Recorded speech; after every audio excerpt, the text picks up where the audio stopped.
Olá, hoje a gente vai mergulhar num caso bem interessante. Daqueles em que uma promessa que parecia simples virou uma batalha judicial super complexa, mas que, no final, foi resolvida com precisão técnica. Pois é, esse era exatamente o dilema de um advogado em um caso onde o futuro financeiro da cliente dele estava completamente em jogo. Uma situação bem complicada.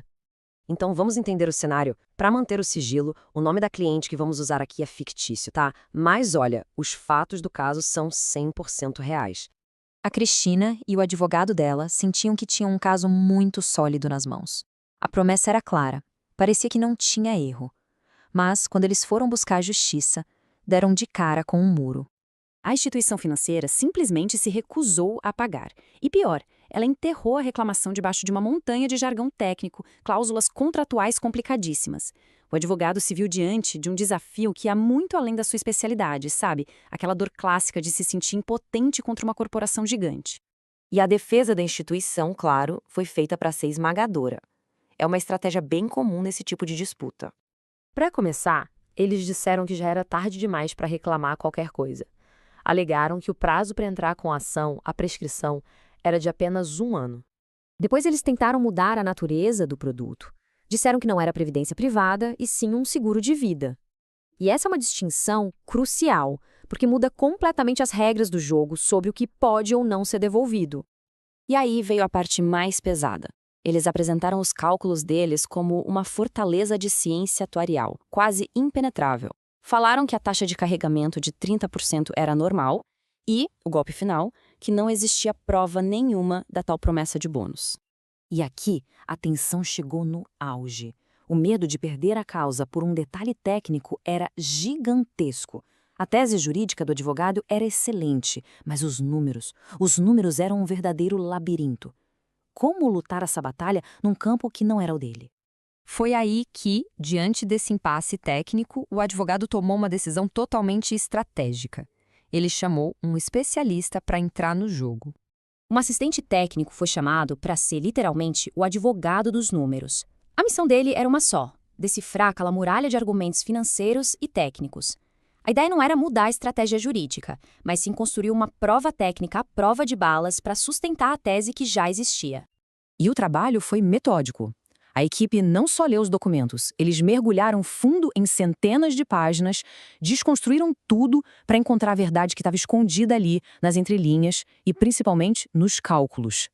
Eles refizeram o modelo financeiro do zero e, com tudo isso em mãos, formularam perguntas-chave, os quesitos, que o perito do juiz não teria como ignorar.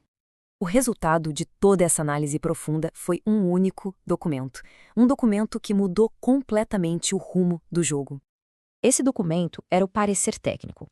Pensa nele como um tradutor, que pega todos aqueles dados técnicos super complexos e transforma em uma evidência clara, objetiva para o tribunal.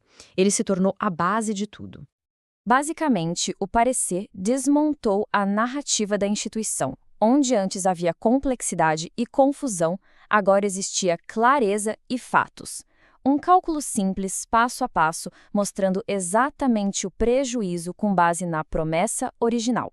E a prova de que o parecer tinha acertado em cheio foi que a própria instituição dedicou uma parte enorme da sua defesa só para tentar refutar o que estava ali. Ou seja, o parecer técnico virou o centro do campo de batalha. Com essa prova inquestionável em mãos, o caso deixou de ser uma discussão de palavra contra palavra e se tornou uma simples questão de aritmética. E o número era este: R$ 578.357,65. Esse foi o valor exato, calculado no parecer, que a Cristina tinha direito a receber como danos materiais. A vitória, no fim, foi um resultado direto dessa sinergia. A tese jurídica forte do advogado, agora amparada por uma prova técnica robusta. Isso não só trouxe o dinheiro de volta, mas também fez justiça. E talvez o mais importante, trouxe paz de espírito para a cliente, que viu seu direito ser provado de forma matemática. Então, o que a gente tira de lição dessa história toda? Qual é o ponto crucial aqui? Acho que essa analogia resume tudo perfeitamente. O assistente técnico não substitui o advogado, de forma alguma. Ele atua como o advogado da parte técnica, garantindo que os fatos e os números sejam tão bem defendidos quanto a lei.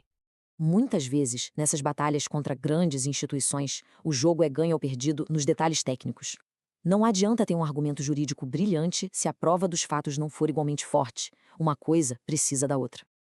Então, para quem é da área do direito e talvez esteja passando por um desafio técnico parecido, precisando de uma prova robusta para fortalecer uma tese, um parceiro estratégico pode ser a peça que falta. O link para uma conversa, sem compromisso, está aqui na descrição.